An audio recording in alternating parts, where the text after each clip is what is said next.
Here's one of the bikes I'm working on. Hold on, let's see. Get some lighting.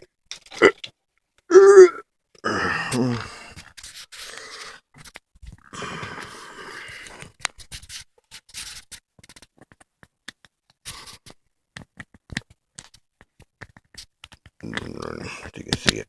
Oh, there we go. 29-inch rim. I took the paint off the metal part.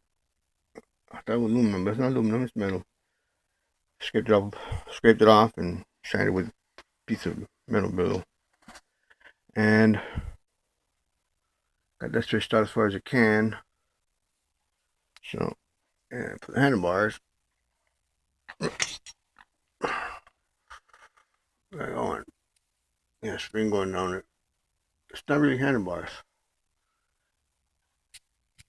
See that? It went to the little seat thing. I stretched it out a little bit and made it work as handlebars. It's looking kind of, I don't know, I like it. Whoa. You know, it's gonna be something a little different, I guess. Yeah, this one, not done yet. See how it ends up.